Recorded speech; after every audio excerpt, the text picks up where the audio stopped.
কয়েক টুকরো পাতলা করে বেগুন কেটে তার সঙ্গে একটা ডিম দিয়ে সন্ধেবেলায় চা কফির সঙ্গে আজকের রেসিপিটা একদম মাত্র 10 মিনিটেই বানিয়ে ফেলতে পারো। বাড়িতে অতিথি আসলে অথবা যখন তখন কিছু মুখরোচক খেতে ইচ্ছা করলে আজকের রেসিপি খুবই কম সময় বানিয়ে নাও, খেতে কিন্তু ভীষণ মুখরোচক। তো চলো শুরু করা যাক রেসিপিটা। তো রেসিপিটা তৈরি করে নেওয়ার জন্য সবার প্রথমে নিয়েছিলাম একটা বেগুন। আমি এখানে কালো বেগুন দিয়ে আজকে রেসিপি তৈরি করব। এতে করে কিন্তু রেসিপিটা খেতে ভালো হয়, তবে তোমরা চাইলে সাদা বেগুন দিয়েও করতে পারো। কালো বেগুন দিয়ে করলে রেসিপিটা খেতে বেশি টেস্টি লাগে। বেগুনটাকে খুব ভালো করে ধুয়ে নিয়েছিলাম। এবার ছুরি দিয়ে মাথার দিকটাকে প্রথমে বাদ দিয়ে বেগুনটাকে এরকম পাতলা পাতলা গোল করে স্লাইস করতে হবে। যতটা সম্ভব পারবে পাতলা করে স্লাইস করবে, তাহলে কিন্তু রেসিপিটা খেতে ভীষণ ভালো হয়। আজকের এই বেগুনের পকোড়া বা বেগুনি তৈরি করার জন্য অবশ্যই চেষ্টা করবে এরকম বেগুনটাকে পাতলা স্লাইস করে কেটে নেওয়ার জন্য।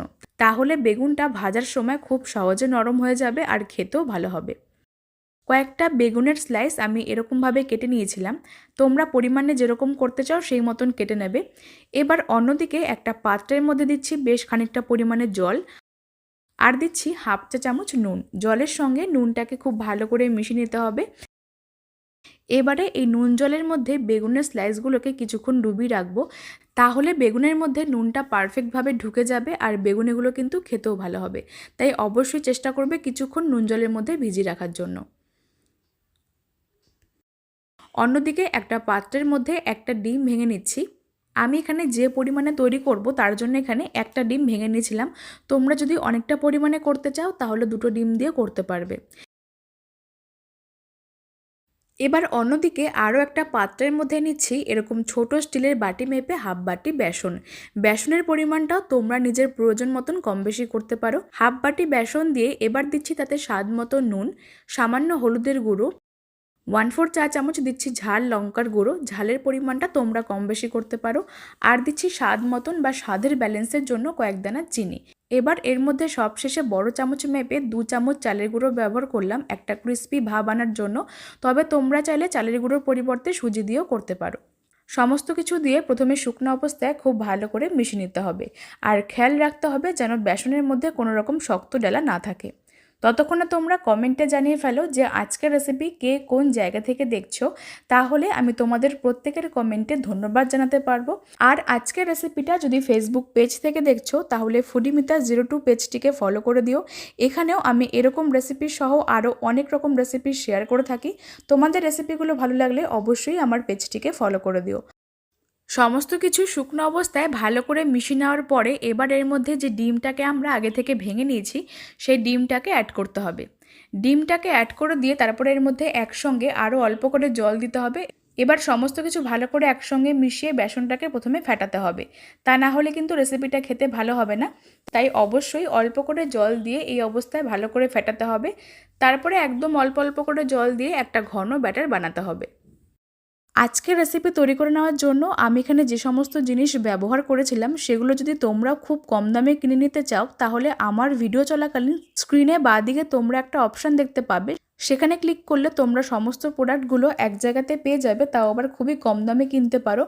ভিউ প্রোডাক্টসে আমি সমস্ত প্রোডাক্টের লিঙ্কগুলো নিচে ট্যাগ করে দিয়েছিলাম। তোমরা যাও সেখান থেকে ঝটপট কিনে নাও আর খুবই কম দামে তোমরা পেয়ে যাবে। দেখতেই পাচ্ছ আমি এখানে কাজটা কিভাবে করে নিচ্ছি। প্রথমে অল্প অল্প করে জল দিয়ে খুব ভালো করে ফেটিয়ে নিতে হবে। তারপরে আরও অল্প করে জল দিয়ে ঠিক এরকমই একটা ঘনত্বের ব্যাটার বানিয়ে নিয়েছিলাম। খুব একটা বেশি পাতলাও হবে না আবার একদম ঘনও হবে না। তারপরে সবশেষে এর মধ্যে 1 চামচ গরম তেল দিয়ে ভালো করে মিশিয়ে নিয়েছি। এতে করে রেসিপিটা খেতে বেশি মুচমুচে হবে। আমাদের এখানে ব্যাটার একদম রেডি। আর অন্যদিকে যে বেগুনটাকে আমরা নুন জলের মধ্যে ভিজিয়ে রেখেছিলাম সেই জলটাকে ফেলে দিয়ে বেগুনটাকে আলাদা করতে হবে। বেগুনটাকে নুন জলের মধ্যে ভিজিয়ে রাখার ফলে দেখতে পাবে বেগুনটা কিন্তু আগের থেকে নরমও হয়ে গেছে। এবার চলো বেগুনিগুলোকে ভেজে নেব। তো তার জন্য গ্যাসের ওপর একটা কড়াইতে বেশ খানিকটা পরিমাণে তেল গরম করতে আগে থেকে বসিয়ে দিয়েছিলাম। আর তেলটা ভালো মতন গরমও হয়ে গেছে। এখন ফ্লেমটাকে মিডিয়ামে করে দিয়ে যে বেসনের ব্যাটারটা আমরা আগে থেকে বানিয়ে রাখলাম সেই ব্যাটারের মধ্যে এক এক করে বেগুনের স্লাইসগুলোকে দিয়ে খুব ভালো করে এপিট ওপিট ডুবিয়ে কোট করে আলতো করে তেলের মধ্যে ছাড়তে হবে। কাজটা আমি এখানে কিভাবে করলাম সেটা তোমরা ভিডিওতে লক্ষ্য করলেই বুঝতে পারবে। প্রথমে আমরা এখানে 3টে বেগুনি দিয়ে দিয়েছিলাম। তারপরে ফ্লেমটাকে মিডিয়াম টু হাইতে করে দিয়ে খুব ভালো করে উল্টে পাল্টে লাল লাল করে ভেজে নিতে হবে।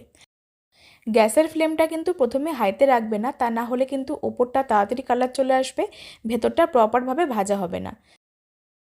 তাই ফ্লেমটাকে মিডিয়ামে করে রেখে 5 থেকে 7 মিনিট সময় নিয়ে এইভাবে লালচে করে ভেজে নিতে হবে। একটা ব্যাচের বেগুনি কিন্তু ভেজে নেওয়া হয়ে গেছে, আর বাকিগুলো একই রকম করে ভেজে নিতে হবে। সন্ধেবেলায় চা কফির আড্ডায় অথবা বাড়িতে যখন তখন কোনো অতিথি চলে আসলে খুব সহজে আর চটজলদিভাবে আজকের রেসিপি বানিয়ে দিতে পারো। যেহেতু শীতের সন্ধ্যা, এরকম গরম গরম বেগুনি মুড়ি থাকলে কিন্তু আর কোনো কথাই হবে না। তো বন্ধুরা, আজকের রেসিপি ভালো লেগে থাকলে অবশ্যই করে লাইক, কমেন্ট আর শেয়ার করতে ভুলো না।